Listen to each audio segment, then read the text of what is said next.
Triggers Part 11. I'm thinking because I've just written it right now. I had to change the description of this live today because not changed and I'd forgotten it need to change. So when I saw it showing up there that we are inviting you to come and watch part 10, I'm like, part 9 or something. Yeah, got a bit scared. But 9 or 8, I can't remember even what I'd done live the last time. So here goes. Karibuni sana. The idea of this is to talk about random things, different stuff, but at the same time, kind of gear us towards what kind of content or material I'm doing now at my stand-up events, or rather at the stand-up shows that I'm starting to get back into as much as I can before I deploy again. Hopefully I'll deploy. Hopefully my blood pressure will behave better by the time I need to deploy, so that I don't have to wonder whether I should or not, or I don't have to cancel a deployment. So this I can see last evening we were at Two Grapes Wine and Friends on Padmo Road in Kilimani for the usual Wednesday open mic comedy show, which of course, as I told you, is free of charge. And you pop in there by 7 p.m., 7:30 we kick it off. We finish at 10. We were many comedians, but even the audience had so many people. It was an amazing show. It was awesome. So of course this was me performing my piece. And my piece was basically on my health at the moment. So for those who don't know, my name is Dr. David Wasambla, the Dreadlock Doc or the Dreadlock Doctor, depending on which of my social media platforms you are on at the moment, or at whichever moment. On YouTube, I go by Dr. David, Dr. Adem Wasambla on my main channel, which is also at Dreadlock _ doc or Dreadlock _ doctor, I think. Can't remember which one is on TikTok, which one is on YouTube. Then there's the podcast. There's the podcast channel, which is called Humanitarian Chronicles. There I know I am at Dreadlock Doctor. So, for those who may not know, that channel is basically my podcast where I tell you about my humanitarian experiences, those of others, kind of like discussing what plight we have as humanitarians, as emergency responders, the struggles we have, the masks we wear, the masks we have to wear, and what happens when they take them off. Rogers, karibu sana, karibu, Ankwari, amekuja Kendanga, Sam, karibu, Ankali, Stoner, karibu, Stoner, ukufiti. I hope you're not the stoner that the builder rejected. You ni joke, niliimba juzi ya nani. Pole, Tusila, nimetumia joke yako, but sibado ni yako, hiyo Tusila. Full credits, total credits, 100%. Karibuni, brother, karibu, Seki Maura, karibu. Mambo ya town, karibu, Mike of Light, karibu. I'm really hoping Benson Milimo karibu sana. I'm really hoping that the internet will hold. Wi-Fi iletangori jana, so I'm using data. Pirum niko data pia inaweza kuwa noma juu network iko chini mbaya, iko baa moja. So most welcome. Sugutu karibu. Let's give a few minutes for others to join. As we are talking, I'll be letting you see that. That's the comedy event that I try. I'm not trying to perform at every Wednesday. Every Wednesday it's at Two Grapes Wine and Friends, on Padmo Road in Kilimani. It is done by Punchline Club Nairobi, Punchline Comedy Club Nairobi. I'm sure you know them, you've heard of them. If you haven't heard of them, well, you've heard of them now. The Defense Ngemi karibu, Zef karibu, Jakanam karibu, Houdini Rain karibu, Mike karibu, Robi Jauloa karibu sana, zake wenzake nice. Mimi kwa tukola naitwa kama unijui, so kama ile zake wenzake fiti kabisa. Judy karibu sana. Adventure Kali karibu. Yeah, so today, as you've seen in the description, we are going to be talking about random stuff, but I will be talking about more towards the kind of comedy content I'm now doing. As I mentioned, I'm now back on the scene for a little while.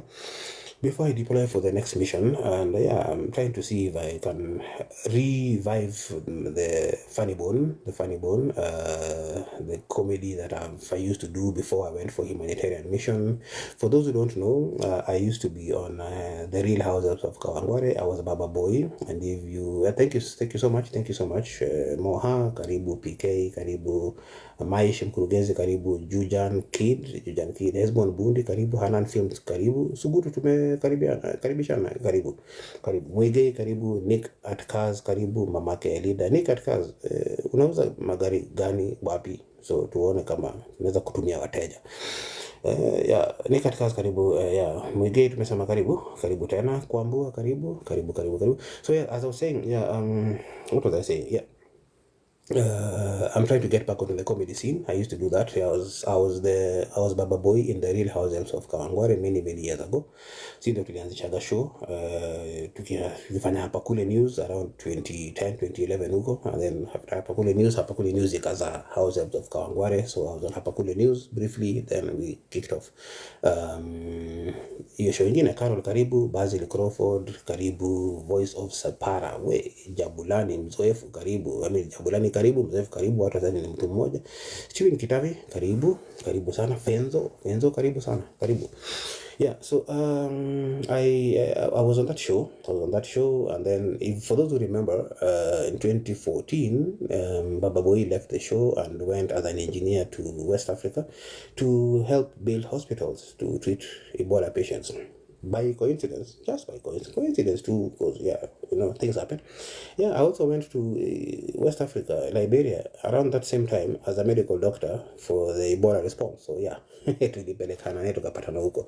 First Lady karibu, George karibu, Sami 245 karibu, Extreme Bed karibu, Alex Evosh karibu, Mantex Militar karibu, Pence Bill, welcome. Nani mwingine, Felicity karibu sana.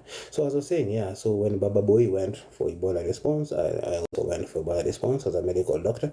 And yeah, so I've been in the acting scene for quite a while. Before that, I'd been acting in Russia for about 6 or 7 years professionally as a stand-up comedian and also as a TV actor. In Russian, I was telling to Celia yesterday, and she was dying. She was like, ulikuwa na act in Russia. Yes, in Russian. Yes. So when I was in Russia doing my medical school, when I was in medical school in university, I happened to join the comedy club in the university where I was. I was in the Kuban State Medical University. That time it was Kuban State Medical Academy, KGMA. So yeah, and right now, yeah, I've been doing acting and comedy for at least since 1996. I started kufanya mahesabu. Already my BP is so high, I don't do any more counting and math. So wachaneni na mimi, tutakuja story ya BP baadaye. Yeah, so I've been acting for quite a number of years. So after I did Russia, I came back to Kenya. For those who have heard the story and also can see it in this book, there's this book here. Can you see it? This, ionekana ile kwa nini mazee ikaya hapa. Yeah. This book that is called Broken Souls Humanitarian. Broken Souls Chronicles of a Humanitarian Health Worker. Mtu fanya nini ndio kwa live ionekane wewe mazi kitabu suka ifiti jo yes, yeah. Broken Souls Chronicles of a Humanitarian Health Worker. You see down there, the author is me, Dr. David Osample. Yeah, and let me see. I think my camera needs to be flipped. See, I need to not mirror my video. Let me show you again now. I hope it's not showing inside out. I'm upside down. I'm the other way around. Yeah. Broken Souls Chronicles of a Humanitarian Health Worker is my book, which I wrote out of my experiences as a humanitarian and added the experiences of others in the humanitarian field. And the idea was to shed light on the plight of humanitarians, what we go through, the masks we have to wear so that we don't show our trauma when we're in the field, when we're supporting people and helping the people we're helping. That is it. So as I was saying, yeah, after Russia, I came back to Kenya, left the medical field after graduation. 2 years I was acting at the National Theatre. That's when eventually I got to do the Ever Ready Watchman. And for those who know, the watchman would leave a torch on a tree, go home, sleep, come back, and like, yeah, those are around. That was me also. And then after that, 2 years of acting at the National Theatre, I decided to go back into medicine. I went back into medicine. And I've been stuck in medicine, so in and out of medicine, in and out between my medical work. I would also find myself coming back onto the TV scene and the comedy scene. So yeah, I eventually landed Baba Boy. The role it started with Hapakule News. Hapakule News, where I was Engineer Luther and other roles. Hapakule News had different roles. Then later, the Real House of Kawangware was born, and I now became Baba Boy on that show until the time that Baba Boy left for Ebola response as an engineer, and I left for Ebola response as a medical doctor. So we went together. Actually, funny story, when I got to West Africa, about the second week we were going for, no, the third week I think, we were going for the hot Ebola training. Hot Ebola training means you're going into I've got a flash code. Okay, I don't know what that means. But let me see, it says here view flash go 3 gifters love you so much life. Okay, yeah, so tafadhali hope mtani rushia nini hapo flash go ifike. Yes, 3 gifters send love, 3 gifters send love you so much to this life. Okay, so goal ndio ya kwanza. So TikTok imesema mnirushie to love to give hivi tafadhali ikiwezekana. So as I was saying, to do a hot training in the Ebola context is basically you being trained in an actual Ebola treatment unit that has patients. So we did cold training. Cold training was in a simulated Ebola treatment unit that was built by the US Army. The doctors, nurses were there. They were training us, donning and doffing, meaning putting on and taking off that personal protective equipment, the white or whatever color it is, the gown that you put on, the masks, the goggles, everything that fully protects you. Then now we go for the hot training. Now hot training is after you know how to protect yourself and how to make sure that you take off the equipment safely so that you don't infect yourself. You go for hot training. So hot training, we went to a place called Bong in Liberia. My first Ebola response was in Liberia. So we went to Bong County with International Medical Corps, IMC. And I remember when we were just waiting to go to classes, waiting to find out where the classes were, as this tall guy just came running towards me. Davy unajijua. Davy is a very experienced nurse in the humanitarian field. He's been in for quite a number of years. So I'm seeing this guy is quite namjua. So jamaa amekuja mbio. Kwani kumeenda jamaa kuna vita pale. Ama kuna Ebola nafukuza watu. And the guy comes to me and says, wewe ni Baba Boy. I'm like, yeah, mimi ni Baba Boy. He's like, unafanya nini hapa? Kwani mmekuja kuact? Mmekuja kutupatia motisha? Akamwambia hapana, mimi wa daktari. So he's saying, wait. Oh, you mean wanaanza kwa kipindi kiisha imeandikwa hapo Baba Boy Dr. David Wasambra. Iko ni joke. Nikamwambia mimi ni joke ndio, but pia mimi ni daktari. So I've come as a doctor. Actually nilikuwa nimeenda as a medical coordinator. Mimi nilikuwa na head team yetu yenye inaenda kutibu wagonjwa wa Ebola in another place. So after kutoka hapo tulienda Sinje iko bado Liberia tu. Sinje is in Grand Cape Mount County. Sasa mimi nilikuwa medical coordinator, mimi ndio mdosi wa afya kwa hiyo Ebola treatment unit. So tulikuwa na kama 15 international staff. Wengi tulikuwa kutoka Kenya, na kulikuwa na jamaa wa TZ, kulikuwa na UG, then kulikuwa na mzungu fulani, wanaambia ni racist mbaya jamani, alikuwa neonazi. Bahati mbaya jina lake la kwanza liko kama jina langu, alikuwa anaitwa David. Very unfortunate. Sitasema jina lake la pili because pia sina lawyer. Niko na lawyer lakini sitaki nimpatie kazi. Nilimwambia sitaki afanye job mingi sana kuja kunitoa. Hasa kisumbua. Kuna watu katu hapa nje anangoja tu kukuitia lawyer. So kuna story ya lawyer hapo mtakumbuka. Hebu niandike chini ndio nisisahau. Story fulani fani sana ya lawyer. Huku nje ni kubaya. Kuni kumwecheche chunga maisha. So nini inaitwaje? So wanasema nini West Africa tukienda sasa kwa ETU yetu, Ebola treatment unit yetu. Watu washajua matimu washajana, kumbe mse kumbe ni Baba Boy na ndio yule watchman wa Baredi. So ana connect, nasema umekuaje doki? Kama mimi wakati nilikuwa doki hata nikianza hizo mausanii. Of course acting nilianza before nikiwa Raima, nikaingia Seko nikifanya acting, then professional acting nikaanza kama niko sasa university nikifanya medicine Russia. So haikuwa kitu kipya. So wacha niwashow kitu by the story ya lawyer. Mjue hii Kenya ni mbaya. Dunia inasambaratika mbaya, imezorota. Sijuzi kulikuwa ni event, mtajijazia tu. Mimi sitasema ni event gani, ndio pia nisiletewe lawyer mwingine. Mimi sitaki malawyer, nataka tu lawyer wangu.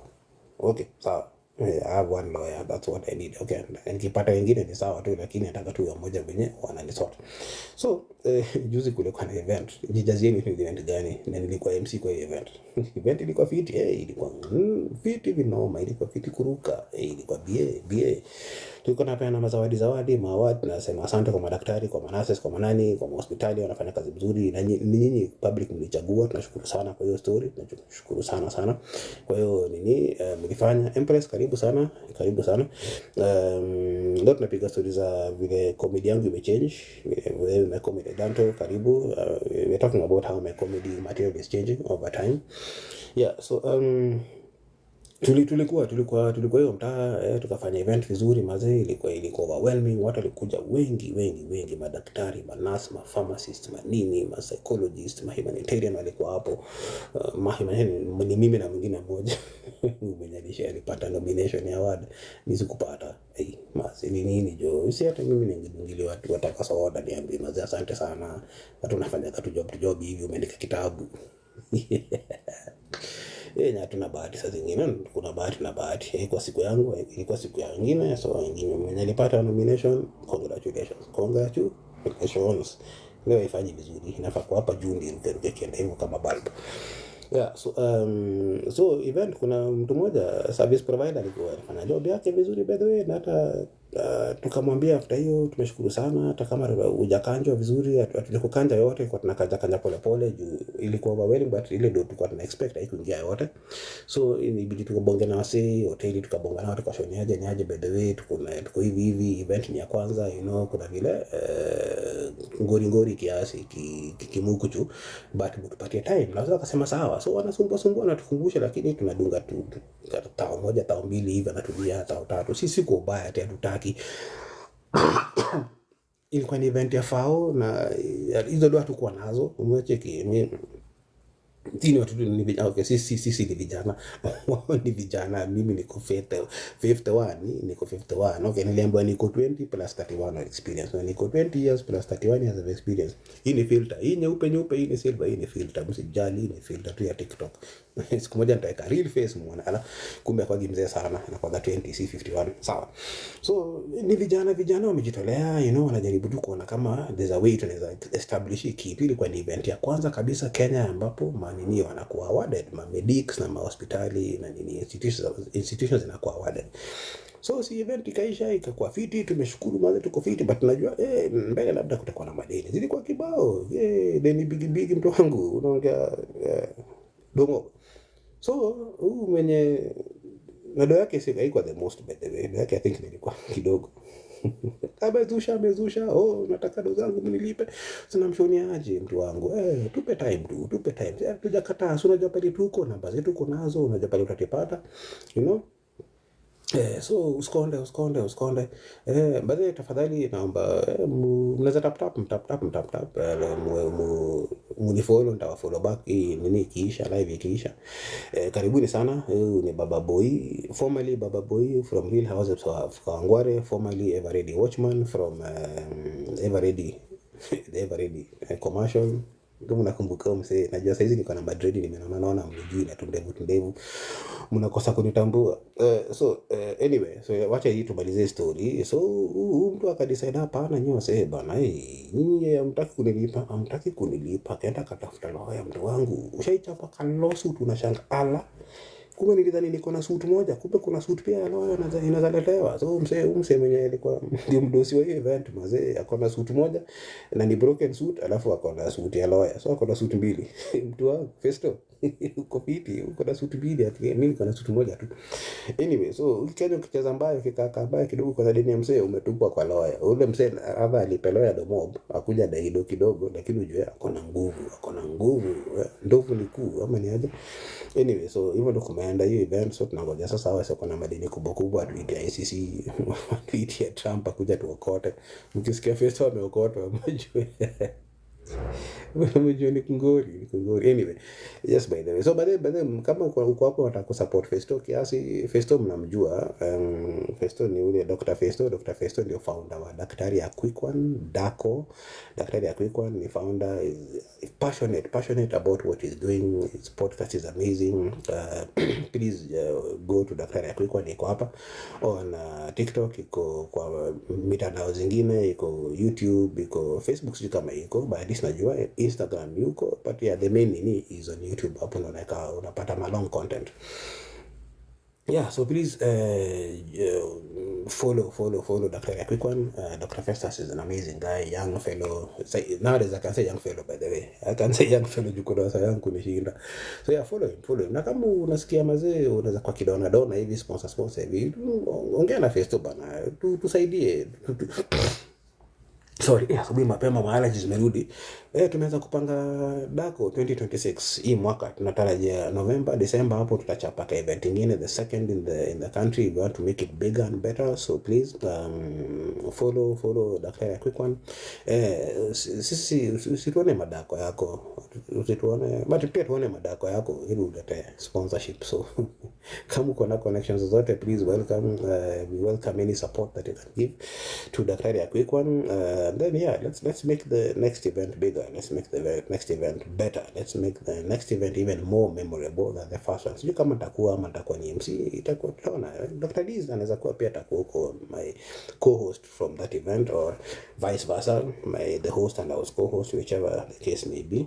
Yeah, so hivyo kulienda. So anyway, back to West Africa. So kuna jamaa alikuwa racist mbaya huko tukifanya Ebola. Paka niko na shangu msee ametoka kwao, anachukia Waafrika, alafu amekuja Afrika kusaidia Waafrika. Ni nini? Kumbe ndio alikuwa anataka tu doa yako anajali Waafrika. Alikuwa anatutusi mbaya. Mimi kama report tukachuja job na yeye. Akichuja job racism, mimi nikachuja job ati nimechomea kampuni jina hata wameleta racist na wanafunikia. So tulichujwa na yeye, tukachujwa na hao dosi wenye walikuwa wanafunikia story. Ndio nilikuwa na report wanakanagia tukakanyageni nyinyi wote kubwa mkienda home.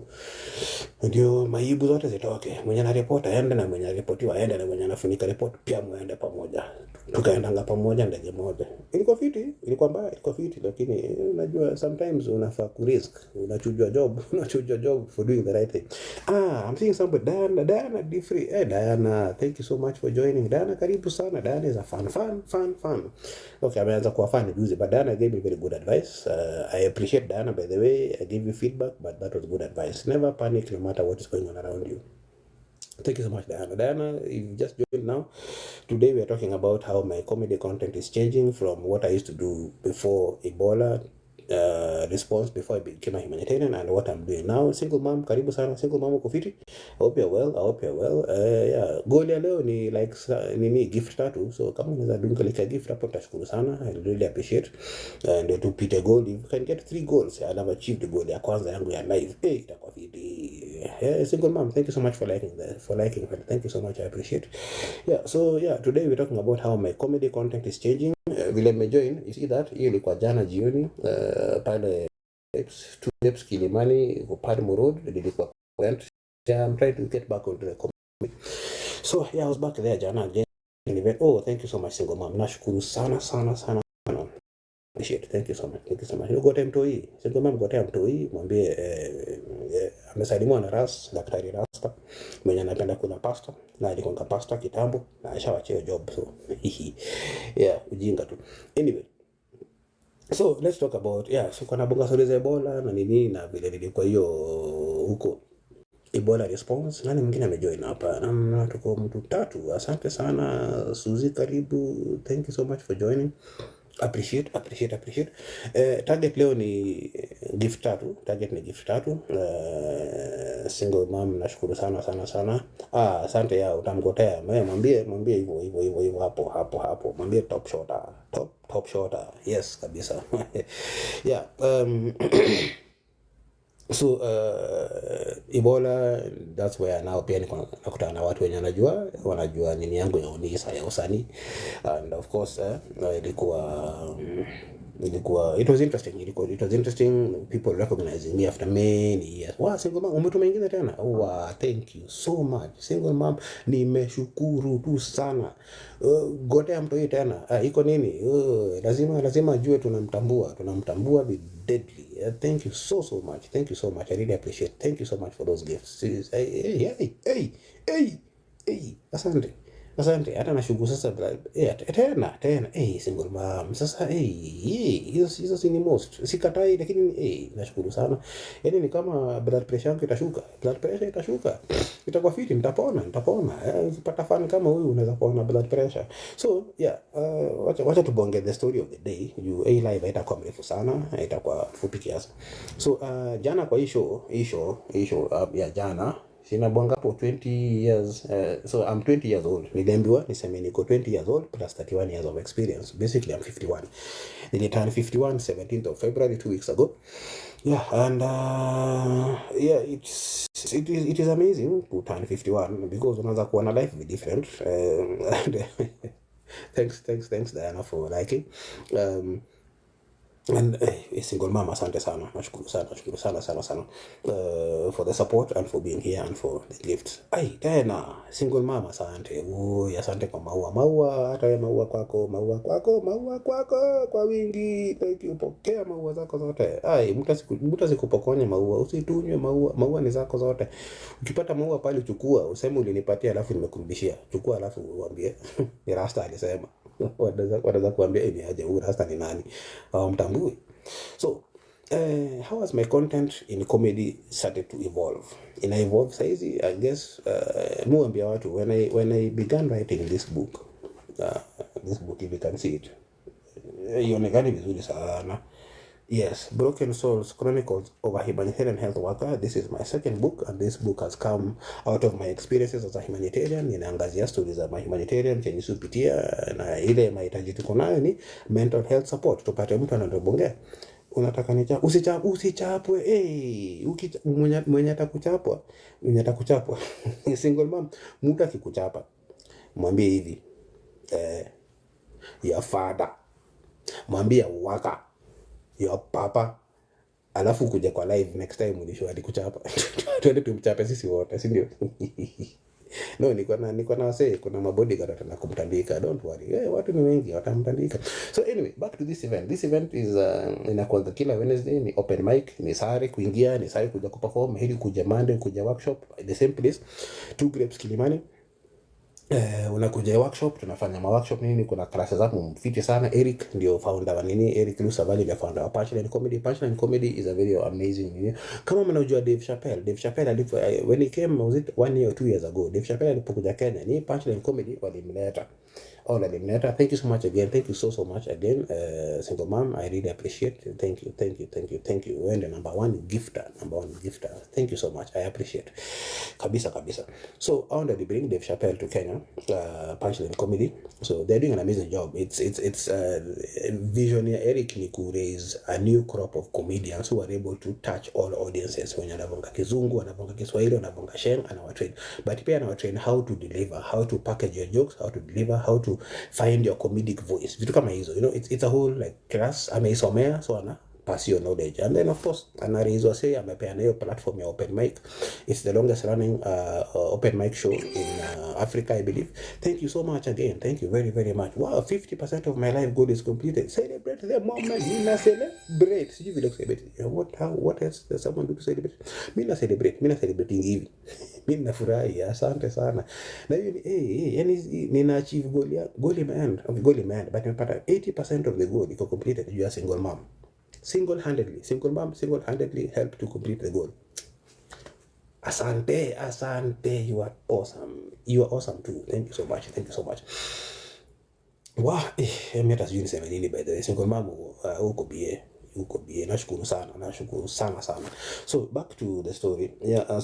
Eric Lusavali anafanya hii nini, and he brings in different comedians from different countries. So tumekuwa na Walami, tumekuwa na Wasomali, Waborana, tumekuwa na Wapakistani wako hapo, watu wa nchi tofauti, watu wa South Africa wamekuwa, na bado tuko nao almost every week. Tuko na someone new, kuna watu hawajawahi hata kanyaga stage, wanakanyaga stage for the first time hapo kwa show. Jana tulikuwa think watu 3 ama 4 wenye wale kanyaga stage fanya stand up comedy kwa stage walikuja jana. Thank you so much single mama, asante.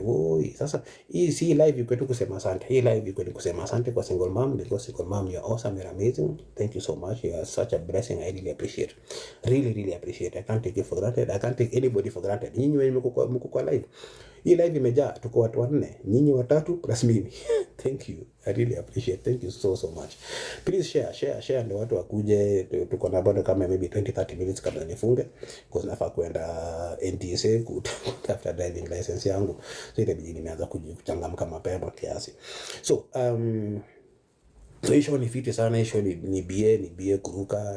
Watu wanakuja, new people who have never been on stage ever, hawajawahi kanyaga stage wanakuja. So Monday tunakuja workshop, tunafundishwa kile lesson fulani kama 45 minutes to 1 hour. Tunafanya class, alafu tuna break into groups, alafu mtashare jokes zenyu mpya. Hii show ni hii event, hii show ni new jokes. Anybody mwenye akona ni experience ama si experience, kuna jokes zako mpya, crowd iko fiti. The crowd is amazing. Wana support hata kama bado jokes zako hazijaiva fiti, wanakusupport. Unaona, wanajaribu kusikiza, wanajaribu kupata the comedy. So unaelewa vile kupackage hiyo joke yako next time. Alafu kidairi kwa bonga nawe, kidairi kina Greg, kina Shiro, kina Tusila and the group wanajaribu kukusaidia, kina Mochi and the like, wanajaribu kukusaidia nini inaitwaje, kupackage hiyo joke yako, so that sio the same show but in any other show umeenda hiyo joke iko better, bigger and stronger. So that's the whole idea. So I niliwa join because it's an amazing group. Hata kwa hii book, in my book, when you see there's a place where I talk about them in the book, because I've seen what they do. They're basically pia ni humanitarian. See, kuna pale imeandikwa laughter is the best brufen, ama ni kitu kama hicho. Laughter is the best brufen. So hao wanasaidianga sana, because wanasaidia watu. Unakuja na stress zako, hii economy sijui mashida gani umekaa nazo, unafika hapo Wednesday unacheka, unawacha mashida hapo kidogo. Unaweza kupata Thursday, but at least Wednesday jioni umeziwacha hapo kidogo, umebambika. So it's amazing. So kama uko hapo na ungetaka kuchapa comedy sana kwa Kingoso, please come. Utatrainiwa, utasaidiwa, utapakejiwa, utapewa platform. At least uko na 5 minutes guaranteed on the stage uweze kujaribu nini yako, you know. Ikisengine na hata kidogo, you go back and retry and come back again. Tulijuzi tumefunza mambo za consistency. Unakuja tu unarudi paka inashika. Na of course kila mtu huwa na time analemewa kiasi, stories ma jokes zinagonga ukuta, hiyo ni kawaida. Alafu una bounce back, hata unagonga ukuta unarudi. Everybody karibuni sana. Today we are talking about comedy and how I, as a doctor, have been combining comedy and acting and medicine and humanitarian work and mental health advocacy. So yeah, this show is amazing. So kujeni. Alafu hii weekend Sato, kuna mtaa inaitwa Waspan Sprout. Wacha nikuja, nasikia mdomo inaanza kukwama sijui ni nini.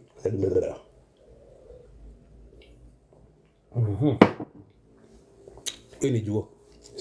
Ataka pombe siwezi kunywa, blood pressure yangu imenishow. Nikikunywa pombe nitakuwa najipeleka Sayuni, na network imekuwa mbaya Sayuni, imeshinda kunipata. Nimeenda Ukraine, nimeenda Gaza, nimeenda South Sudan, nimeenda Sudan, na bado imeshinda nimeenda Ebola. Network hakuna kwenda Sayuni. So sitaki kwanza kwenda Sayuni na high blood pressure, kama nimepuka mabomu alafu nianza kupata na high blood pressure. Nishapatwa, lakini seti ninyuria nayo.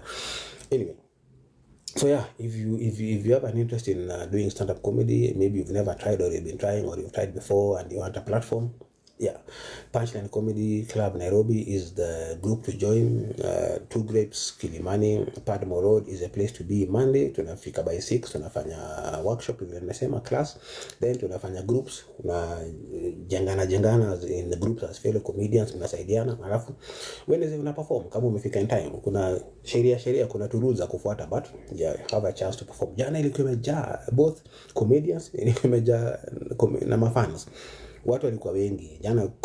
Comedians walikuwa more packed, ilibidi tumefanya 4 minutes not 5 minutes kama kawaida, but it was amazing. Ilikuwa fiti sana. The new comedians were amazing. The new material was amazing. Everything was just awesome. The place vibes iko poa, vibes iko poa, unaingia na feel too fit. I'm happy. Some of my humanitarian colleagues walikuwa hapo, Timo alikuwa hapo, Jemo alikuwa hapo, Jamali kama na wife, Timo kama na manefi wake, watu walikuwa hapo tu wengi, madoki ukuja, manani, so sidhali kuja. Entry ni sare, kucheka ni sare, kukunywa unanunua, kukula unanunua, but hizo zingine free of charge. Come laugh at us, laugh with us, laugh around us, laugh about us, free of charge.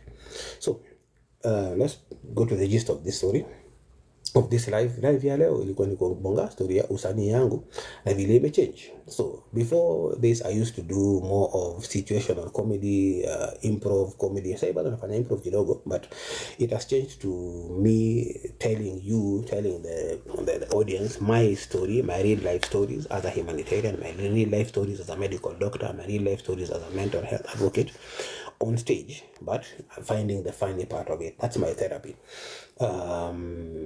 Muambia watu, each time things happen in the field, thank you so much everybody, thank you so much for joining, for being here, for liking, for the gifts. I really appreciate, especially single mom. Umefanya kazi fiti sana. Single mom has single-handedly gifted me enough.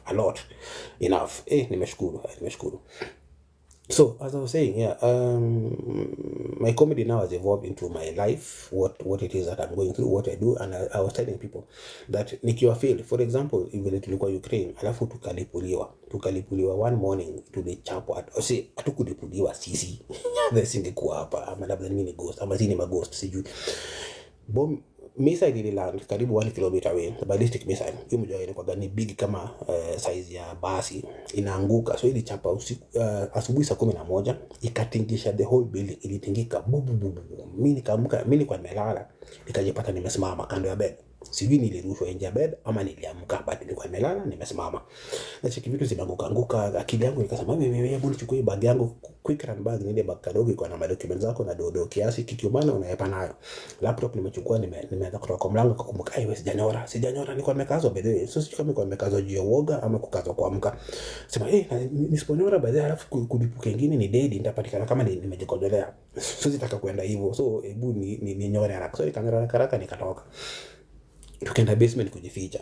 So hiyo nili create nayo joke. Kuna joke sasa one day nitaifanya kwa stage. So kuna joke imekuja nayo. Ishaiva hata nishai create. Implement imebaki to maybe next time nikienda kwa stage tena. So nika create nayo joke. A whole joke about it. Tulipopigwa mabomu Gaza, nilikuwa Gaza 2024. September, October. Gaza nayo mabomu ni every hour kuna lipuka. Sasa sijui vile ceasefire imeanza, but hiyo time kuna ceasefire. Kuna mnalipuliwa every hour. Hii side machapo. Amari sasa ni papa zote. Hakuna time amari sasa zidi. Huko juu ka drone kanapiga tu usiku mchana hazistop. Matanki zinarusha kila pahali mnasikia. So hizo zote nina convert into jokes. Hiyo ndio inanisaidia kupunguza hizo pressure na stress. Cheki. So saizi jokes zangu ni around experiences zangu, real life experiences. Last week nilifanya joke fulani. Nilifanya joke ya vile mode wa maths. Alinijudge nikimaliza seko. Nimeenda nimefanya exams imeisha, nikaenda kuchukua results, nisha pass. St. Mary's yala Mr. Mutonyi, ninakutaja Mr. Mutonyi, mode wa mao. Before that, after hiyo ndio anti yangu fulani pia akakanisha maujinga kiasi. So mode wa mao nikakutana naye kama Mr. Mutonyi, baadaye nimerudi nimekuchukua results zangu, nimepass, naishia home. Niko gana pesa kunywa box. Mzali kwa amenichukia sijui kwa nini. Kwa hiyo box yako akomechukia. Wale mamode wa kitabu ukinywa wale style fulani unachukiwa. Kipara ni kwa fiti. Ukinywa tu box au nyatu umefade. Wewe ni bangi. So nikamshauri Mr. Mutonyi, nimekuja kuchukua results kwa hili sana, nishamaliza. Mutonyi akaniambia wewe wasample. Hakuna pale unaenda. Anti yangu fulani alikuwa mode, alikuwa prince na ni pasi, ni reverend mkubwa kwa kanisa ya ACK. Alinipata karibu na boma yake, mimi nikienda kwetu home. Akanisho alikuwa mpango ya green, mkumbuka paka leo. Akanisho ni aje, bado unapanga kuwa daktari vile budaka alisema ngoma. Nilipita exams. Akaniambia pole, huwezi kuwa daktari, labda kwetu uochi. ama labda nilifanya nika kwa watchman everready sijuangi. Hakuna manifestation na hadi wase. Akaniambia usi bother, hata wewe tafuta kazi nyingine kitu rahisi. Nikajiambia usiku, juu yako anti nitakuwa daktari nikuaibisha. Nitakuwa daktari nikuaibisha. Hii iko kwa book, baadaye nimeandika kwa book. Nilingangana, sikutaka kuwa daktari. Baadaye nilichukia udaktari for many years. Niliambia kuna time paka niliquit nikarudi baadaye. Nikajiambia hii ni book yangu kwa wenye hawajui. This is my book. Mbona ionekani book? Unafanya tabia gani? Hizi tabia mbaya. Bad manners, kitabu bad manners. Broken Souls Chronicles of a Humanitarian Health Worker ni book yangu about humanitarian work, about my emergency responders, watu wa jeshi wameandika pia wamecontribute, ni mostly my experiences, nusu nyingine na wengine, alafu mental health vile tusaidiwa na psychologist, tusichizi kabisa. Nilijiambia wanti hata kama sitaki kuwa daktari nitakuwa daktari ndio ni improve wrong. Na nilipokuwa daktari nikafuzu nikarudi, ungepata vile anasifu ati daktari wangu amerudi, utakuwa unanitibu. Nikamwambia ni mimi uweze kataa. Lakini nikajiambia kwa roho yangu, si uliniambia mimi ni mjinga siwezi kuwa nini? Hata mimi ni mjinga, hata kama nimepass mimi ni mjinga sitaki kuwa daktari. Si nilikuwa na yeye pia alikuwa mode wa maths. So kwa event last week nilikuwa naambia sasa video niliambiwa hivyo na mode wa maths. Alafu nikakea ngoma ya inaitwa Koba. Udi wa Muranga mode wa maths.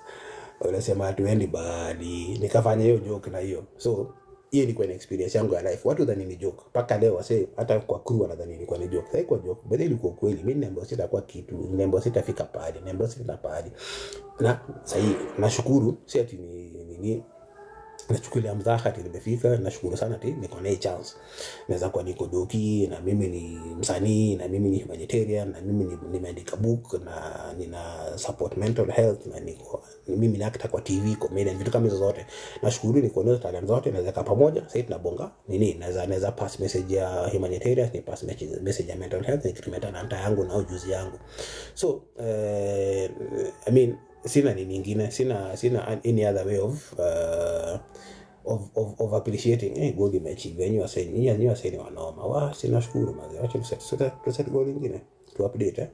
Sijaifanya vitu kama hizi baadaye, so I have no idea. Tunapin tuone itaenda aje. Nice. New goal imeenda hapo juu, new gift goal imeenda, so acha tuone vile kutaenda. But I appreciate kabisa.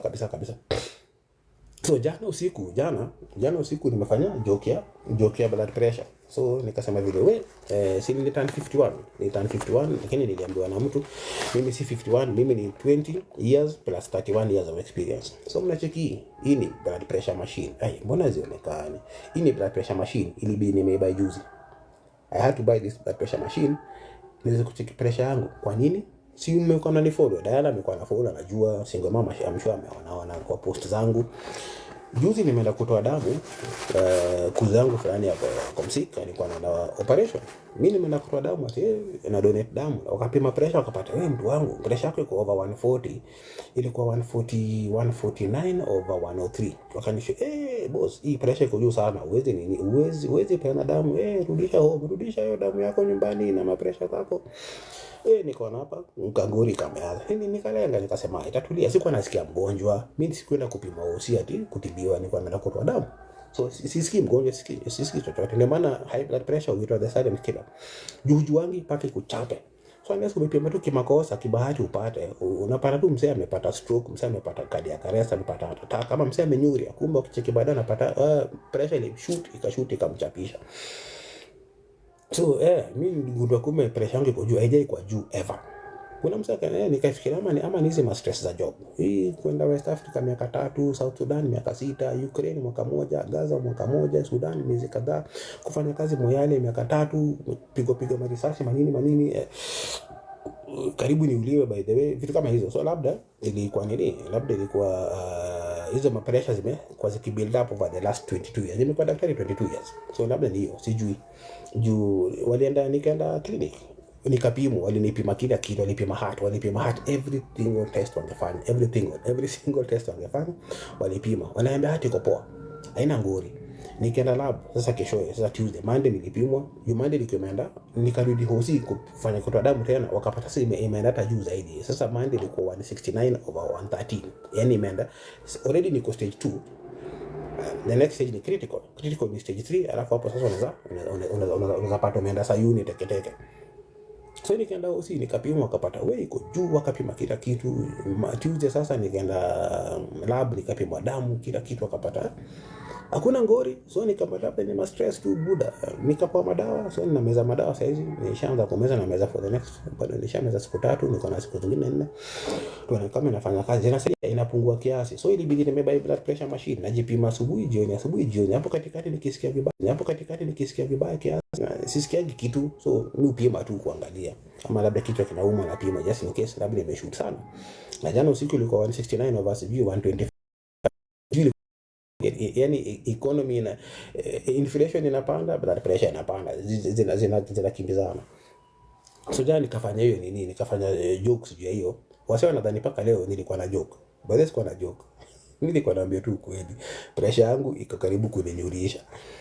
Karibu ilijaribu sana. Najiulizanga, by the way, nimeepuka mabomu, nimeepuka Ebola, nimeepuka marisasi, nimeepuka kumadwa, nimeepuka accident, karibu nikufe mara kadhaa kwa ajali. Alafu blood pressure ikuje nitoe. Ai mtu wangu bana, hata sasa unaenda heaven unasema aje timazee, umejua sasa uliniokoa mabomu, kaniokoa manini, ma grenade, kaniokoa ma hijacker manini, lakini nikaona mimi hata kukam nikajuria na blood pressure. Ai, how do you explain that? Zimechange. Mimi napiga stories za maisha yangu, napiga stories za chenye nimepitia, because hivyo ndio vile ninatoa hiyo ngori kwa system. Of course I need to see a psychologist. Napanga kwenda kuona psychologist hivi karibuni, ndio ama counselor, mental health counselor. Alafu tuweze kutoa hizi kuchambua nini na nikulanga kichwa, hizi mawazimu zote na maujinga zote. Ngori iko wapi? Najua kwenye ngori iko sasa zingine kuna trauma za kitambo zenye sije deal nazo, kuna trauma za juzi sije deal nazo, na hiyo taka mtu akusaidie kuzichambua. Inataka specialist akusaidie kuzichambua ili uweze kuwa na level head. Kila mtu amechizi, wewe umechizi, mimi nimechizi, yeye amechizi, everybody amechizi. Ile ni level tofauti. Yangu ni kama iko huko, yangu inafuatana na blood pressure yangu. Jana usiku sikwambia ilikuwa 169 over 115 na 125. Iko juu sana. So so jokes zangu saizi it's about my humanitarian work, my life and stuff like that. So wenye mnadhani mkikuja kwa na event ati nimeandika jokes, siandika jokes, mkumbuka tu maisha yangu alafu na show kwa stage. Maana nicheka hivi zingine majakata kilema la watu wabaya, mnacheka magonjwa. Walicheka blood pressure yangu, unadhani ni jokes? Hiyo ndio ilikuwa idea ni kucheka, tucheke pamoja. Laughter is the best brufen. Laughter is the best brufen. Imeandikwa kwa book fulani, Biblia ama sijui ni wapi imeandikwa laughter is the best medicine. Msiende kusema pastor. Mimi si pastor by the way, nilikuwa pastor kitambo. Sasa napenda tu kukula pasta ya makaroni na nimekuwa marasta. Bas. So tufunge live. Leo siko na story mob, nafaa kwenda kujipanga nianze kuoga nioshe makwapa. Niende NTSA nifanye biometrics, nipate driving license yangu. Niweze kuendesha ndudhi. Mimi huwa na helmet na sina ndudhi. So it's time nianze kujikumbusha kuendesha ndudhi. Gifted shop shopping store. Good morning. Quality therapy, is it mandatory? Good question. Very good question. By the way, sasa umenipeleka pale usema. Ukisoma book, umesema niringe book yangu tena. That's a book. So the conclusion for book is that people should single mom, kwaheri, asante sana, you've been amazing, thank you so much. Pigeni single mom makofi single mom, maua za single mom. She's been amazing. Number 1 gifter, number 1 commenter, number 1 deo yenu, number 1. I appreciate. Salimia mtu sana single mom. Have a wonderful day and a wonderful the rest of the week. Thank you so much. So gifted shopping store. That's a very good question. Is it not mandatory? It should be. But you see again, therapy uweze lazimisha mtu, uweze lazimisha mse. Ulimi wangu imekuwa mzito kwa nini? Uweze force therapy kwa mtu. So one has to accept and anahitaji therapy. But also sometimes sio mandatory but highly recommended mtu apitie kwa therapist aweze kusaidiwa, because watu wengi wanaingia wanakuwa traumatized, hawezi kujua, wanakuwa traumatized, hawezi perform vizuri. So it's important watu wachambue. Here's the problem though. Sio organization zote wako na therapist kwa team zao. Sio wote wako na psychologist ama wako na counselors. That's problem number 1. Problem number 2, saa nyingine wenye wako nao hawaonyeshi staff waweze kutumia services za therapist. Hawashow hiyo umuhimu wake na kwa therapist. So unapata therapist labda yuko but hatumiki vile anafaa kutumika. The third thing, unapata organizations ziko na counselor ama mental health expert ama psychologist ama psychiatrist ambao wameweka hapo kusaidia wagonjwa wenye wanatibu. So for example, places nimefanya job karibu zote, sema WHO, si medical teams, international medical corps, American Refugee Committee nimefanya nao, MDM Germany, MDM Germany, Doctors Without Borders, no, hiyo ni MSF, hata nachanganyikiwa the name. Anyway, MDM Germany nimefanya hizo organizations zote. Hata gava nimefanya, gava miaka moja, nimefanya private, nimefanya multinational. Shida na kwanga tuna set up very very good mental health programs ndio watu wasaidike nazo, the community wenye tuna serve. So wewe ni doki na uko na counselor, unatibu mgonjwa alafu counselor anasaidia, but hatu set up programs za kujisaidia sisi wenyewe. So hatuna psychologist wenye wanatusaidia, tuko na psychologist wenye wanasaidia watu wa nje, which is good, that's what we should do, but we forget ourselves. Sasa hiyo ndio naangazia kwa book, because watu wengi sana usahau we need help. Watu wengi usahau sisi Superman ama Superwoman ama whatever ama superhero, we are just human beings, but people forget that. We forget ourselves. Tuko so focus kusaidia tunajisahau wenyewe, hatujisaidii. Then hapo ndio gap inakuwa. So every response ni maana tangu 2014 ikianza bora, each time ikianza response ni uliza wapi mental health yetu, wapi mental health ya wa ninio. Sonia, thank you so much for following. Thank you so much. Sonia is from South Sudan. No, flag ya South Sudan, in Sudan. I'm sorry, I'm mistaking the flags. Yeah. So unapata we forget, so that ikihitajika the system iko. So I'll give a good example. When I was supporting the Gaza project, I was asked, mimi nilifika tena kama kawaida. I got there and I asked, Sonia, I'm a Kenyan, just bonus flags. Thank you. But then I've worked in Sudan and I've worked in South Sudan, among other countries and other countries. So thank you so much for supporting. Thank you so much for bonus flagging. It's good to know about other nations also. To say kama America tunajua tu nchi yetu peke yake na hiyo chopa jinsi huenda, alafu hatujui nchi zingine ni kama zina exist. So thank you for shedding light on other countries also. So yeah, where I was working, we were supporting teams going into Gaza and coming out of Gaza. But I asked from day one, is there anyone supporting us as humanity? Is there anyone supporting those doctors, those nurses, those pharmacists, those people going into Gaza and coming out? Kuna mtu anawa support. Nikaba, mtu wangu, by the way, you muulize swali, you be the one to do it. You be the one to follow up on that mental health support. I'm like, cool. I've done it many times before. I will do it again. So I began asking the teams, each organization, do you have a mental health team that supports your responders? So that supports the patients. You ni sawa, let them continue. But that supports the doctors and the nurses and the responders. And the majority of them, 90% said no, they did not have mental health support. Then I asked, do you need some support in getting that? Wakasema yes. So I then worked with psychologists who were not from those organizations and not from my organization, who had agreed to volunteer kind of, but they were agreeing to support if anybody needed them. Thank you so much, Gift Shopping Store, for sharing the live. I really appreciate. So they were willing to support at a small fee, subsidized, not like the normal fee that they charge everybody else, so that whenever these people needed them, they could access them. Here's the thing.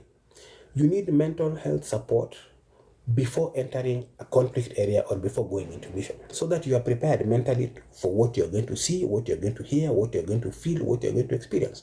Then you need consistent psychosocial, psychological, mental health support while inside the mission, so that if you get overwhelmed, you know who you can call, you know who you can text, and they help you to get through whatever it is. Of course, you also need training to be able to know how you can self-regulate. Do you do breathing exercises? Do you like meditate? Do you go into a quiet place and have positive thoughts? That one. So pre-deployment, during deployment, and most importantly, after post-deployment. When you come out of the mission, you need someone to talk you through, to hear your stories. Thank you so much, Sonia, for perfume, by the way. Yeah, I need it. Thank you for the perfume. Now I'll go and piss myself. I really appreciate it. Thank you. Yeah, so you need someone to now talk to you after the mission, to hear the traumas you've gone through and help you to dig through, help you to separate, help you to figure out how to cope with them, so that then the whole spectrum of mental health care is completed, but also you're able to continue working or continue and go back to your place of work, then come back for the next mission, or at least you're able to continue supporting. The problem is that this whole line, either people are given pre, not given during, either they're given during, not given pre, or they're not given completely. And that is where the problem comes in. Tulipata watu wengi sana, unacheka makwapa zangu. I mean, unacheka perfume, okay, unacheka. Asante. So, yeah, thank you. Thank you, Sonia. Thank you, Sonia. Ni kuchizi, nimechizi, nimefiatu. Lakini pia ni poa. So, umesema mfani. Wednesday, kuna hii event, unacheki event hapo inaitwa Passion Comedy Club in open mic iko George Padmore Road. Two Grapes is the restaurant. Two Grapes Kilimani. Kuja hapo kila Wednesday tuko na free shows, kujeni. Sato tuko na show paid, itakuwa Wasp and Sprout, Ladies Day, Women's Day, kuna show only ladies are performing, only ladies are performing. Asante kutosema nanuka, lakini umetuma perfume inamaanisha labda nanuka. I'm joking. Tuba ingine tena, by the way, nilikuwa na makopa mbili. Hiyo ilikuwa ni moja, hii ingine pia nataka. Ilikuwa ni makopa ya right, nataka ya left. Anyway, yeah, so Sato tuko na show, itakuwa amazing, itakuwa mwecheche mbaya. Only ladies performing because it's women, but men can come and listen. Mtu cheke, bas, sasa naweza fly. Asante sana Sonia kutuma perfume mbili, naweza fanya hivi. Nikienda NTSA nitakuwa natembea hivi na show niaje, mtu wangu nimekuja kufanya biometrics. Unasikia hiyo perfume inanukiaje? Nasema ni Sonia's perfume. So Sonia's line of perfume. Chukweni. Bas. So yeah, so Sato kuna show the same Passion Comedy, itakuwa Wasp and Sprout. Angalia kwa mtandao utapata hiyo. Come watch the show, come and enjoy. Only ladies performing, maybe kutakuwa na host mwanaume sijui, but ladies are performing for Women's Day. This is Women's Month, so please come and join us, come and have fun with us. So that is Saturday. So saying many times we forget ourselves and we are forgotten as the people who are responding. When we go with the psychologist to the field, that psychologist is going to help the patients that we are helping. When we are being bombed, we're being bombed together. They're also getting their trauma, we're getting our trauma. So you can't expect now this psychologist to talk to you about your trauma. They also have their trauma. They also need to go and talk to somebody. Hizo ndevu zako can make me follow you home.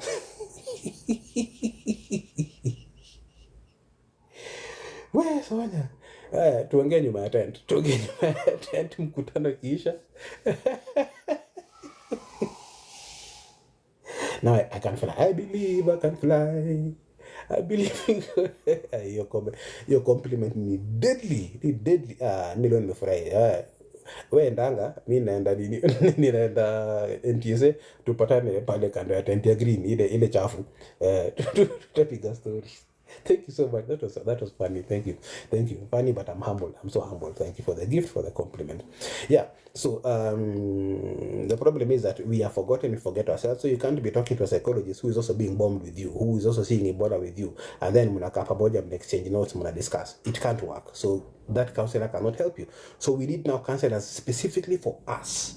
When we come out of the field, before we go to the field, when we're in the field and when we come out, we need a counselor who will now talk to us and help us dig through the trauma so that we are able to continue functioning. I saw people who went in and one night the bombing was so intense, they stopped working. They could not function mentally, they crashed. Now ni kwa talk on experience, lakini hawajai kwa vita. Unaweza imagine umeingia job, alafu kuna mlipuko, wewe mwenyewe imekutingisha, imekushtua. Then kidogo watu wanakuja wamekatika mguu, wamekatika mkono, mama mjamzito amekuja amepasuka tumbo because bomu ilimlipua, vitu kama hivi.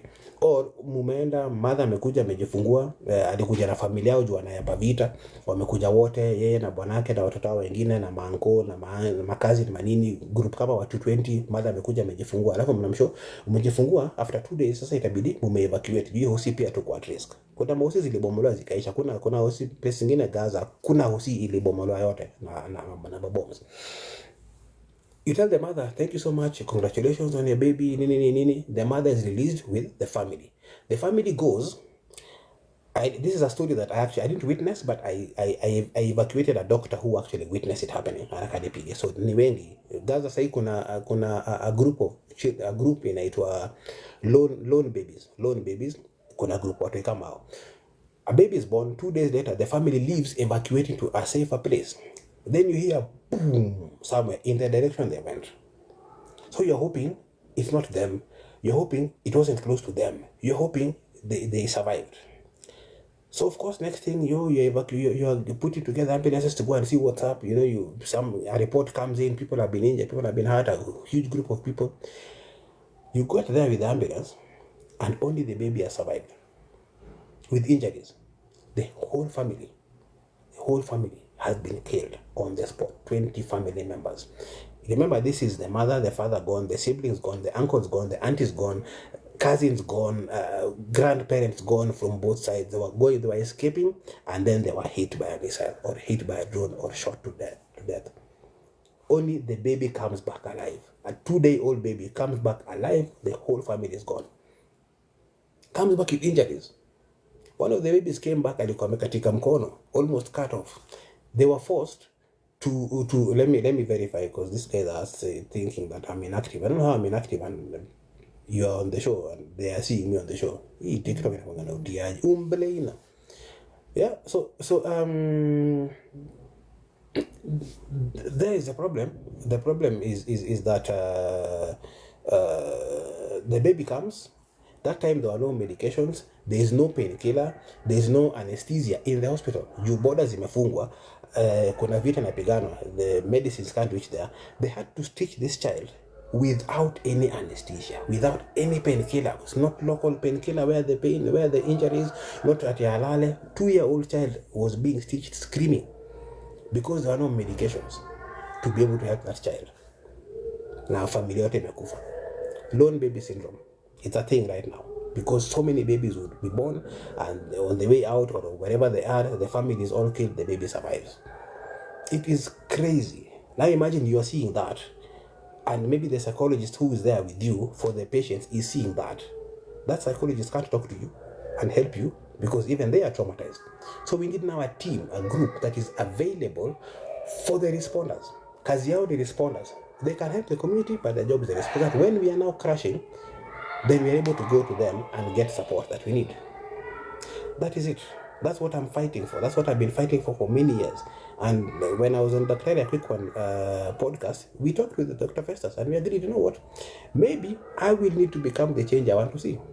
Not maybe, it's actually true. Right now I've decided I'm looking for money. I'll go back to university, get my master's in mental health in emergency settings, so that now I can become the change I want to see. I begin helping to set up systems that help my colleagues so that when they are going in, they are ready. When they're in there, they're supported. When they're coming out, we cushion them and help them so that they're able to go back to work, they're able to go back to the mission, they're able to, because each time that you lose somebody to mental health issues, that is one responder lost for the whole world. That's one responder lost for any response. That's one responder lost for any mission. Nasi moja, there are many. I heard of a lady who went for Ebola response where we were together in Liberia, 2014, and within 6 months she had lost her mind completely. A nurse who had experience for many years, I don't know if she functions now, but she could not function for many months at least. She had to go into psychiatric hospital for treatment, then to psychology for a long time. The number of deaths we saw. Remember I told you Ebola is 80% mortality. 80% of the patients will die. That was a guarantee. Not because we are doing nothing, it is because that is how the virus is. That's how the virus manifests itself. 80% out of every 10 patients who walk in, 8 will be carried out dead, only 2 will survive. Of those 2, they might die after they leave. So sometimes you have 100% mortality rate. It's crazy. It's insane. That's what we went through. You go into a place like Ukraine, the guarantee that when you go to bed, you wake up in the morning is not there. The guarantee that you wake up in the morning, you see 10 o'clock tea is not there. The guarantee that if you take 10 o'clock tea, you see lunch is not there. After you eat lunch, when you go back home, you don't have a guarantee completely. You have no clue. Every time you're going to bed, you might wake up dead. Literally. You might just wake up. Yeah, you know about the joke about waking up dead? It's actually possible. You might actually wake up dead. You have no idea. So at the top of this book, here on the cover page, it says there, you see that line over there? It says if the bullet was meant to kill you, you would not have had it. Someone told me that when I was in Moyale, we were attacked by shifters between Marsabit and Moyale, and the gunshots were crazy. We were running in the bushes, they were shooting at us. You could see the bullets hitting the trees around you, the bush around you, hitting the ground around you. Luckily, I wasn't shot, we were not shot. So I was telling this policeman, hey, my friend, I'm so shaken, I can't imagine. The gunshots were many. I think that like semi-automatic whatever rifles, so that and they're hitting the ground around you and they're scaring you and you're running away.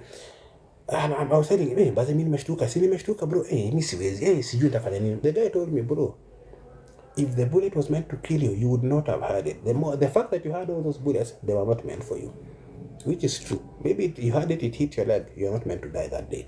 Had it hit your shoulder, you're not meant to die that day. The day it hits you and kills you, you will not have had it. You will just go. I don't know. I've never tried dying. So maybe the people had and they died. We don't know. But we assume they never had it. So if you had the explosion, that's what I was saying in Gaza. Gaza, there's no air raid alert ati kama inakuja mnasikia inakuja ama mnaona message ati hiyo message inakuja hepeni. Hakuna pale pa kuhepa. Even if there was an alert, there are no basements, like there are no bunkers or basements like in Ukraine or maybe in Israel or other countries where you can run to in case bombs are coming in. There's nowhere to run to. It hits you there and it finds you there and you just have to move hapo kando. Imepiga, wacha kisoki kidogo. That's how it was. It was hit on this side. Oh, is it coming closer? Is how much is the damage? Run away from the house or run into the armored vehicle, the bulletproof vehicle. You don't know. So if it hits and you hear it, it means you're alive. And you hope the next one will not hit you. Gifted shopping store. My daughter volunteers actively at Red Cross while she is studying psychology. Mental health is key. Wow, amazing. You actually get, and I know that's why you're asking why it is not mandatory. It should be. Sometimes they say, but then we now have, like now I have to go find my own psychologist and pay out of my pocket. Yet I go work for an organization. Najiangia organization jina, but nijisort. Akili zikiruka zaidi, zimeruka. Zikianza kuruka zaidi, I have to go find my own help. So there you go. So my plan now is to have a system, hopefully if it is me, or I'm pushing so that there's a system available that is always available. It's always there. Mutakihitaji iko. You don't have to go look for it. You don't have to go look. Even if it's going to be paid or subsidized or there's funding for that, I don't know.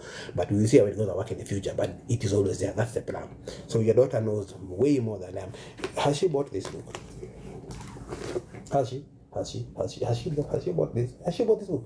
She hasn't. Equal textbook. You see how big it is? Over 414 pages. Equal textbook. Anyway, I'm kidding, but I'm not. Please support the cause.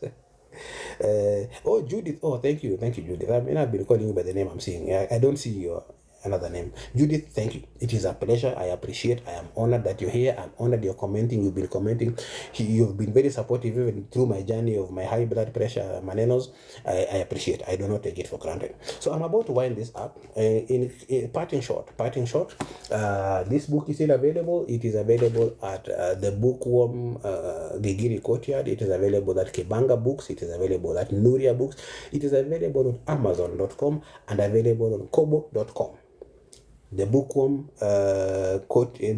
Gigiri Courtyard. That's an amazing cafe. They have coffee and books, so you can go and grab a coffee, grab a book, and enjoy both. Grab a coffee, grab a copy.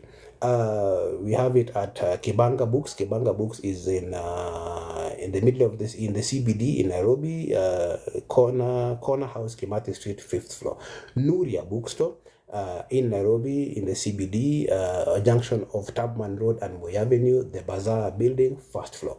Nuria Books also has a branch in Nyali. They also have the books there. You can get from there. And then it is on Amazon.com. You can get your soft copy if you're out of the country or you just don't like hard copies.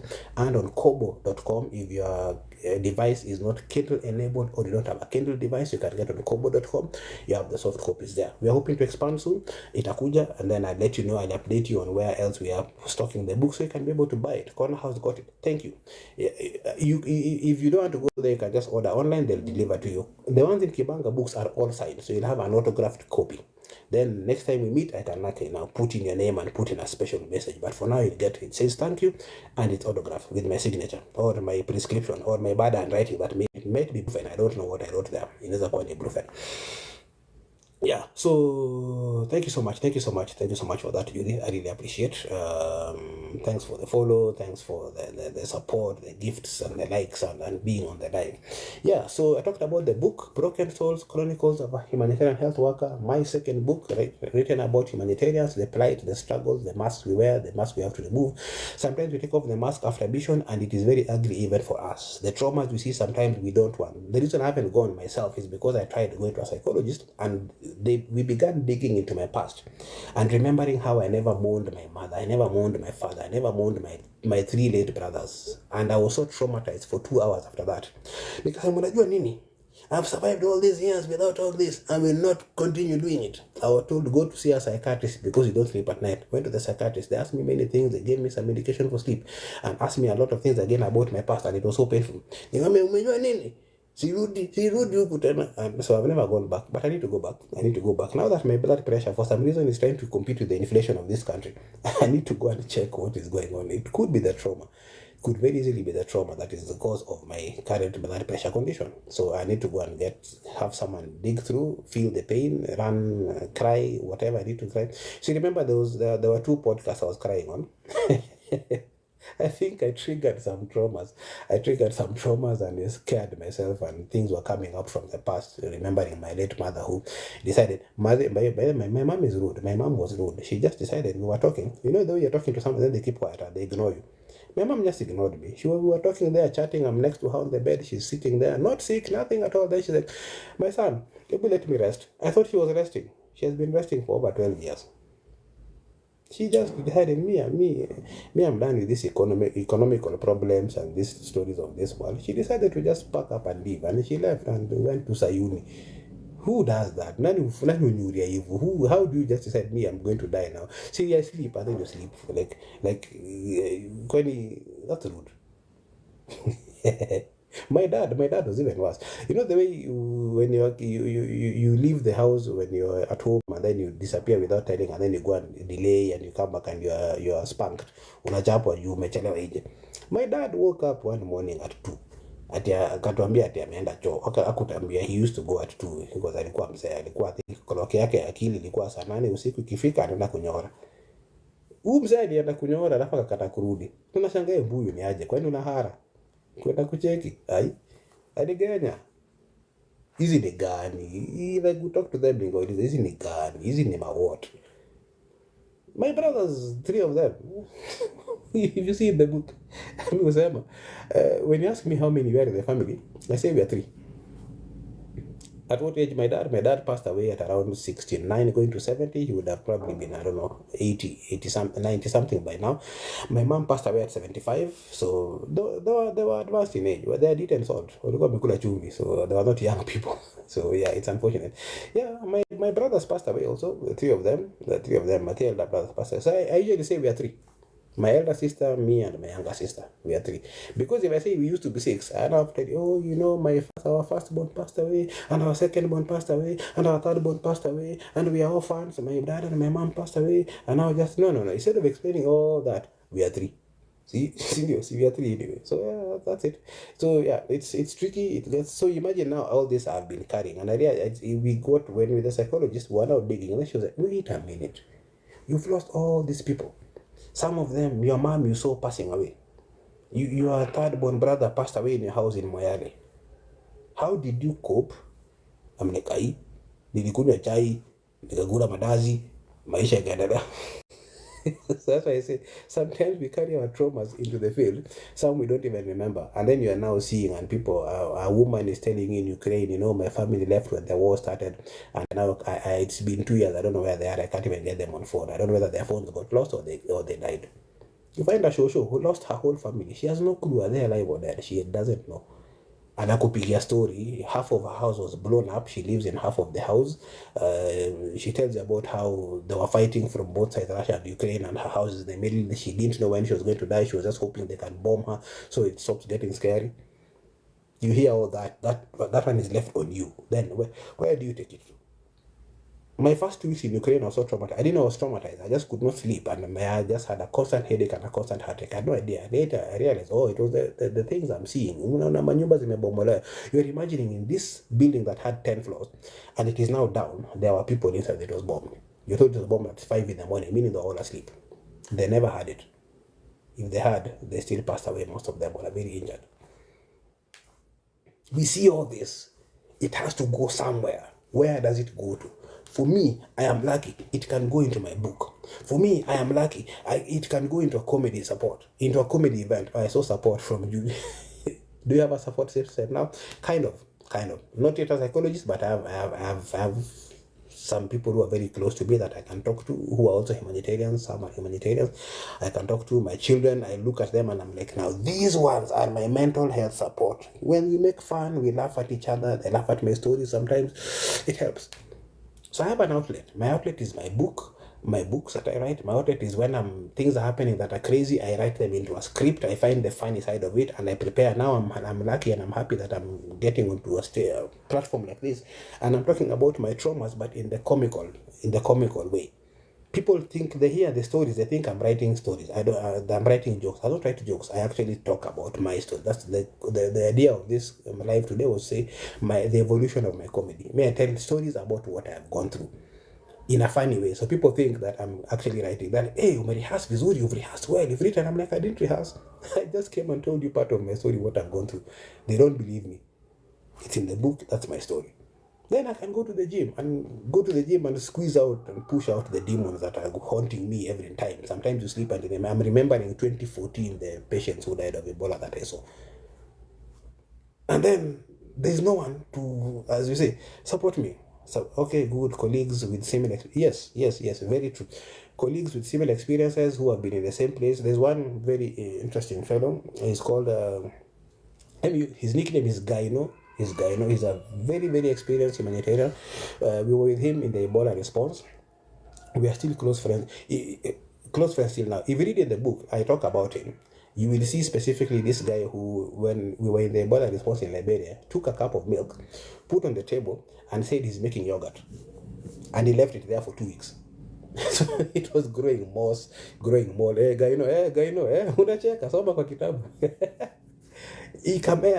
The milk rotted, and there was moss and mold and everything growing on top. 2 good weeks. Then after 2 weeks, he came and took a spoon, removed the things on top, and he told, hey guys, I have yogurt. You want to drink? I'm like, wait.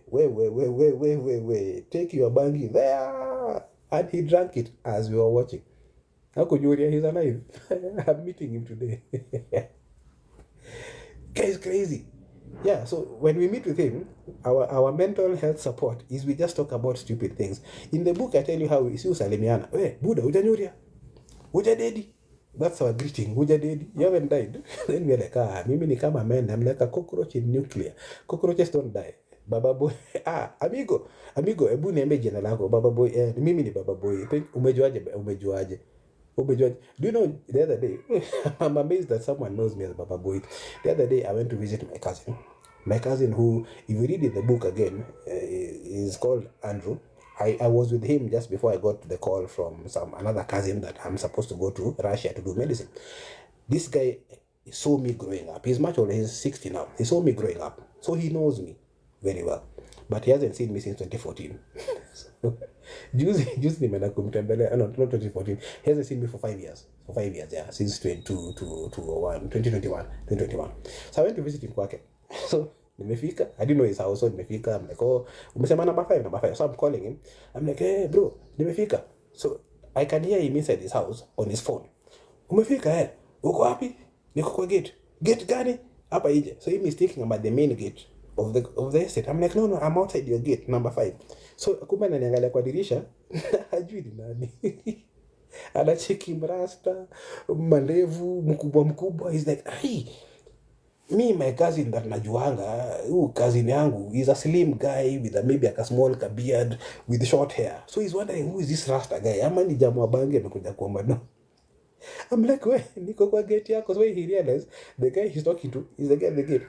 He kept telling me, bro, sikukujua, I didn't recognize you. My own cousin who, what are my cousin? There's an elder sister of mine, stepsister. I said hi to her. Kanangaliza. Ni kama watu wanataka nini? What do you want? She did not recognize me at all. Wait, juzi tuambia jokes zote na sijaenda kwa stage. Hapana, sio tuambia jokes zote. Kwani sini zangu nani ataiba? So the other day nimeenda hii niligundua sasa nimeongeza story. Nilikuwa namaliza live. The other day when I was going to donate blood, when I discovered I have high blood pressure. As I said, I've never had high blood pressure. Ever. I've never had. We are laughing at me because of why? Let me check. Let me see if I can find. I don't know Gina Diamond. That's the name I'm seeing there. You laugh. Yes, thank you for laughing at my pain. Yeah. So I went to Orthodox Hospital to donate blood for a cousin of mine who was unwell. Mamake karibu sana. And yeah, so I'm there at the lab. Told to go to the lab. Lab academy. Go and get your blood pressure checked. They check your weight. Blah blah blah. If you're okay to donate. I went and they found my BP was 145 over 103. That is high. That is already within stage 2 of hypertension. There's stage 1 hypertension, stage 2 hypertension. Then the third one is critical hypertension. That one now you have to be admitted. You have to be on IV fluids. They manage you aggressively, stuff like that. So I'm in stage 2. Stage 2, but it's quite high because like last night I was at 169 over 115 or something. Before the comedy show, when I was at the comedy event, I have to carry my own BP machine now with me. I keep checking. I was at 168 over 110 or something. It was quite high. And then I made the jokes on this stage, about my BP machine and my high blood pressure. So guys were thinking I'm joking. They were laughing at me. They didn't know I'm actually saying a true story of how my blood pressure was so high, Yeah. So now what was I saying? Nimepoteza. Umenicheka sana nikapoteza train of thought. But then I was told that the higher the BP, the more prone you are to losing memory. So let me blame the BP. It's not my age. I'm 21 years old plus 31 years of experience. It is 20 years old plus 31. I'm not old, so it's not my age. It is the blood pressure that is making me forget things. But it's using as a how. I have to write down even when I'm going to meet my cousin. After my cousin, I'm going to meet today at 2 p.m. I'm meeting my cousin 2 p.m. by the way. It's true. I actually have a reminder on my phone that I have to meet my cousin. I forget a lot. I probably kuna tu vitu mingi kwa kichwa apart from the brain. Yeah, anyway, situfunge live before because now I'm forgetting things I have to say. I don't want to look like the mad person that I am. Thank you so much, everybody. Thank you so much. I appreciate you. This Shante Sana, single mom. Thank you so much for all the gifts you made me hit my first goal ever in my life. Who else was there? Diana was here. Thank you so much. I really appreciate Johnny. Thank you everybody. Mamake, thank you so much.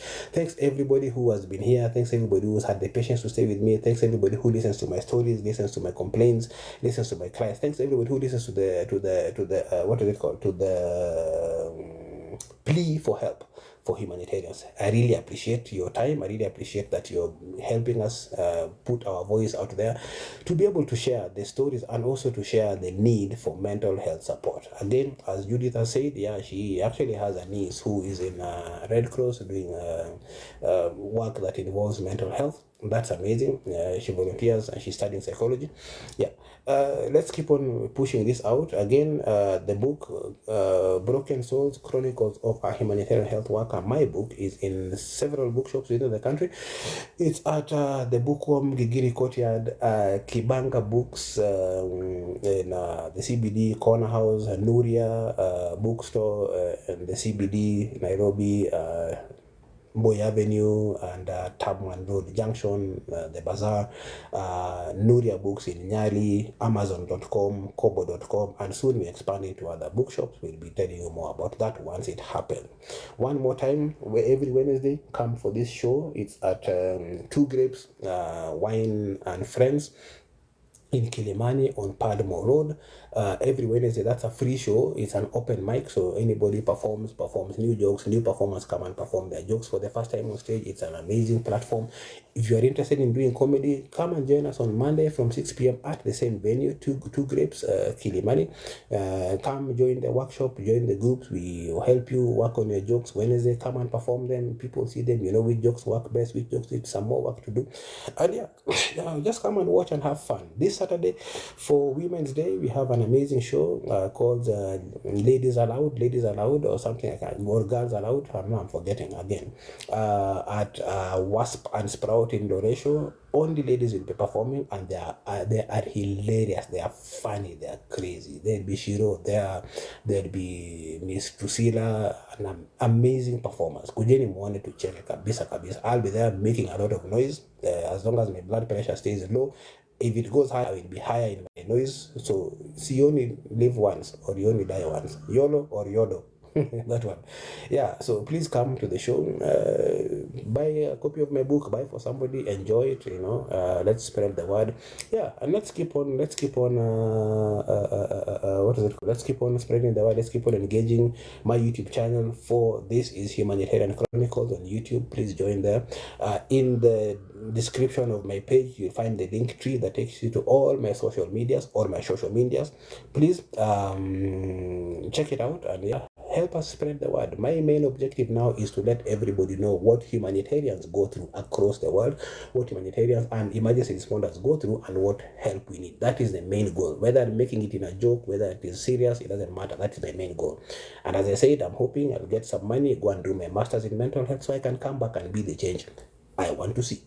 Thank you very much. It's been me, Dr. David Wasambala, the Dreadlock Doctor, or the Dreadlock Doc. It's been amazing. Thank you so much. I appreciate each one of you, the gifters, the watchers, the people who, those who just came, peeped and went. Pia nyinyi nimeshukuru sana. You made the live lively.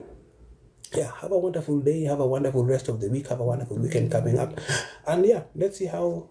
If we meet, let's meet. Remind me. I might not know you. Remind me, and yeah, let's chat. If you have my book, it hasn't been signed, bring it. I'll sign for you. I'm happy to do that. When we get book signings, book readings, and maybe a launch, I don't know whether I'm ever going to launch the book. I will announce. Please pop in and just remind me who you are, where we met, and let's have a discussion. Let's have an engagement. Please engage, comment on this, send me a message if you have any questions to ask or anything, or probably you want to find out more about the book or more how to get the book. Do that, and comment on the lives, comment on this platform, comment on YouTube, send an email, whatever it is. Thank you so much. Have a wonderful day. Catch you again soon. Hope I'll go again either live tomorrow or I'll post tomorrow. We will see how that goes. Have a wonderful day. Wish me luck today with my biometrics thingy. Sonia gave me 2 perfumes, so both my armpits are smelling nice, or will smell nice, so I can walk around comfortably like this. Don't attempt hivi, by the way. Nyesha watu bako hapa zangu ziko na 2 perfume deadly. So ndio. Mambo ni mwecheche. Have a wonderful day. Thank you so much, everybody. Bye-bye. Imekataa kuisha.